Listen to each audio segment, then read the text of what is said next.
లేదు నాకు తెలియదు. బట్ ఇప్పుడే నాకు వచ్చి అనానమస్ కాల్ వచ్చి పంపించారు. విక్టిమ్ పంపించారు, వన్ ఆఫ్ ద విక్టిమ్ పంపించారు. సో ఈ విక్టిమ్ ఎవరికి విక్టిమ్? ప్రీతికి విక్టిమ్ సార్. ప్రీతికి ఏ విధంగా విక్టిమ్? సో 1 lakh గురించి స్టోరీ మీరు నిన్న టీవీలో వినే ఉంటారు సార్. మరి సో ప్రీతి, నేను వినలేదు, ఒకసారి ఏమనుకోకుండా ఇంకొకసారి చెప్తారా? సో ప్రీతి వాళ్ళు రాజ్ తరుణ్ కి హెల్ప్ చేయడానికి 1 crore అడిగారని తెలుస్తుంది సార్. ఓకే. రాజ్ తరుణ్ మద్దతుగా ఉండి నా పైన కేసెస్ పెట్టి నన్ను జైలుకి పంపించి నా ఇల్లు రాజ్ తరుణ్ కి ఖాళీ చేయించి అప్పచెప్తే శేఖర్ భాష, ప్రీతి, ఉదయ్ ఇందులో ఎవరెవరైతే ఉన్నారో వాళ్ళు 1 crore డిమాండ్ చేసినట్టు తెలుస్తుంది. సో అలా అవినాష్ అనే అబ్బాయిని ఫ్రమ్ వైజాగ్ పురమాయించారు. సో ఆ అబ్బాయి 1 lakh వరకు ఖర్చు పెట్టాడంటండి. శేఖర్ భాష మెడికల్స్ కి కానివ్వండి, శేఖర్ భాష MLC కి కానివ్వండి, ప్రీతి బట్టలకి కానివ్వండి, ప్రీతి ఆల్కహాల్ కి కానివ్వండి, అలా 1 lakh ఖర్చు పెట్టారు. 1 lakh ఖర్చు పెట్టిన తర్వాత అవినాష్ దగ్గర డబ్బులు అయిపోవడంతో అవినాష్ వాళ్ళు శేఖర్ భాషకు చెప్పారు. శేఖర్ భాష రాజ్ తరుణ్ కాంటాక్ట్ అయ్యి మరి డబ్బులు ఇవ్వండి అని అడిగితే 4 గంటలు వెయిట్ చేయించాక డబ్బులు ఇవ్వలేదంట రాజ్ తరుణ్.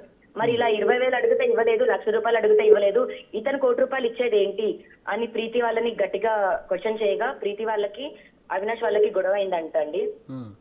సో అలా అవినాష్ విక్టిమ్ అయ్యాడు. ఇప్పుడు అవినాష్ ఎవిడెన్సెస్ అన్ని ముందుకు ఇస్తున్నారు సార్. సో ఇప్పుడు అవినాష్ కూడా ఉన్నాడు డ్రగ్స్ ఇష్యూలో?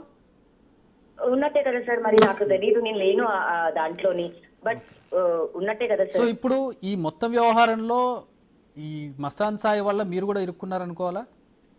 నన్ను ఇరికిచ్చారు కదా సార్, నన్ను ప్రిజన్ కి పంపించారు. దీనికి ఇరికించింది ఎవరైనా కానీ కారణం మస్తాన్ సాయి అనుకోవచ్చా? పోలీసులు చెప్పాలి సార్. ఇండైరెక్ట్ గా అంటే సరే పోలీసులు ఎలాగో చెప్తారు ఇన్వెస్టిగేషన్ లో, బాధితురాలుగా మీరు ఉన్నారు కాబట్టి మిమ్మల్ని అడుగుతున్నారు డైరెక్ట్ గా. డెఫినెట్ గా సార్ ఉంది సార్, ఉంది అని చెప్తాను. మస్తాన్ సాయి వల్ల మీరు ఇరుక్కున్నారు, ఇప్పుడు ఇంకా ఎవరు ఇరికిచ్చినా కూడా ఇరుక్కున్నాను సార్. సో ఇప్పుడు మస్తాన్ సాయికి సంబంధించి ఒక డ్రగ్స్ కేసే కాదు, అతని ఫోన్లో చాలా మంది అమ్మాయిల ప్రైవేట్ వీడియోలు ఉన్నట్టుగా కూడా తెలుస్తోంది. దీనికి సంబంధించి మీకు ఏమైనా సమాచారం ఉందా? నేను దానికి సంబంధించి ఆల్రెడీ ఎఫ్ఐఆర్ కాపీలో కూడా రాశాను సార్. గుంటూరు మరి మా ఎఫ్ఐఆర్ కాపీలో మెయిన్ అంశం మర్చిపోయి ఒక లవ్ అని గుండెకాయ అని అదే పట్టుకున్నారు తప్ప మరి మెయిన్ అంశం సార్ ఇది. మరి ఈ రోజు బయటకు వచ్చింది, ఇన్ని రోజులు లావణ్య తప్పైపోయింది సార్.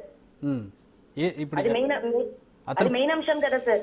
అవును, ఖచ్చితంగా మెయిన్ అంశం. ఎందుకంటే చాలా మంది అమ్మాయిల వీడియోస్ ఉన్నాయి, సెలబ్రిటీస్ అంటే ప్రముఖుల పిల్లలు ఉన్నట్టుగా తెలుస్తోంది అందులో. అవును సార్, ఒక 2 అమ్మాయిలు నాకు కూడా ఆల్రెడీ ఫోన్ చేస్తున్నారు సార్.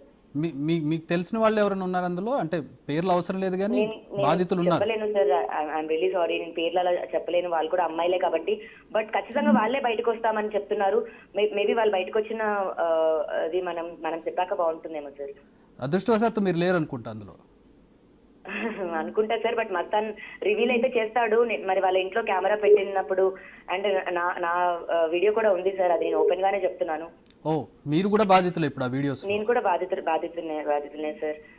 నావి కూడా టెలికాస్ట్ చేస్తామని నన్ను బెదిరించాడు మస్తాన్. మొన్న వారం క్రిందట కూడా నన్ను బెదిరించాడండి మస్తాన్.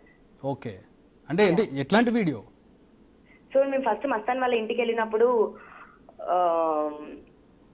రూమ్ లో కెమెరా ఉండింది సార్, నేను డ్రెస్ చేంజ్ చేసుకున్నాను. ఆ వీడియో ఒకటి మస్తాన్ దగ్గర ఉండింది.